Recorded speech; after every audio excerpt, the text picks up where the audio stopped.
This is Future Blue.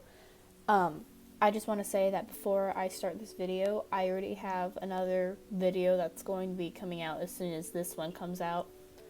I've been putting off posting this one for a while, only because I don't have exactly a quiet place to voice this one. This one's better voiced because there's a lot of explaining, and it's about Fenikkusus because, you know, I really like that character and I post a lot about her. Anyways, let's go on with the older audio. I've been having jaw complications since yesterday, so I might stutter, I might have a little bit of a lisp. So yeah. Okay, enjoy. Hey everyone, it's Blue Wolf here. Today I will be explaining one of the OCs I post almost all the time, Fenikkusus Aki. It started with her origin and how I came up with her. So back on July 12th, 2019, I made the Cradles meme. Her name was Phoenix, and she didn't have much of the story behind her. I just thought she was cool because I didn't really have characters like her. By that, I mean almost like a gotcha depressed kid. But she wasn't like that. We then look back on February 27th, 2020, for a character reboot. Phoenix's character got almost a complete makeover and even switched to a different universe, or as most call it, an AU.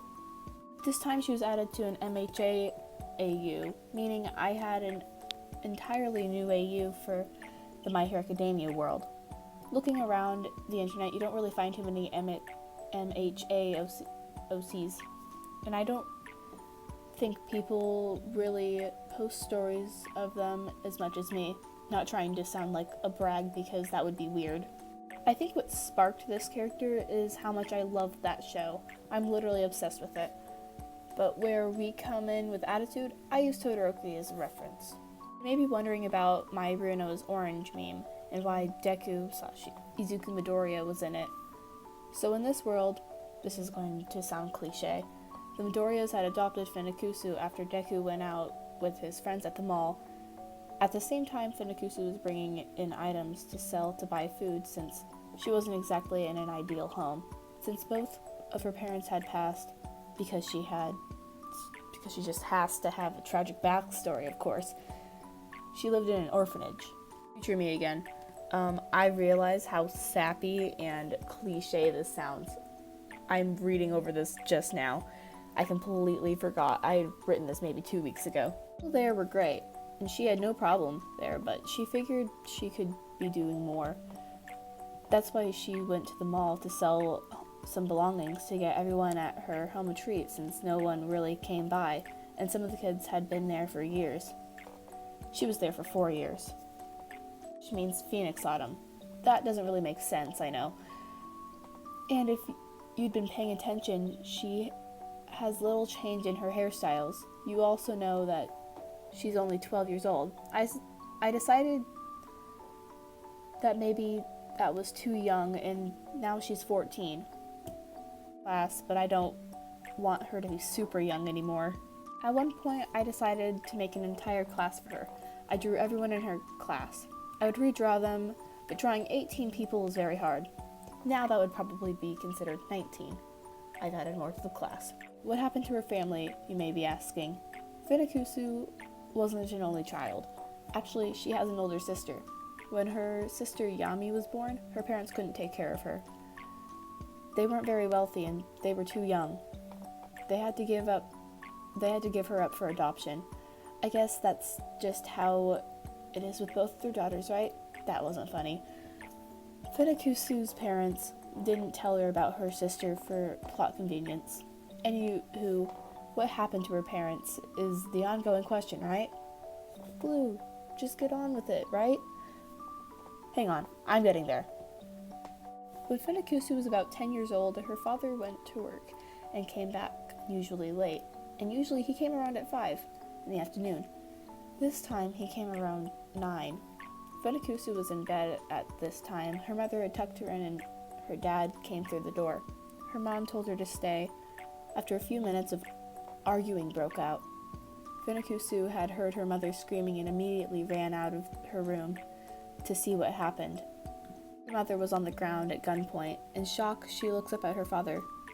He didn't look like himself. His eyes were wild, and he looked like he'd been roughed up. She knew something was wrong.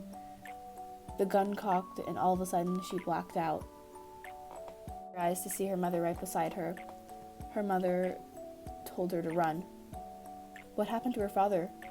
Just as she was instructed, she ran from the house.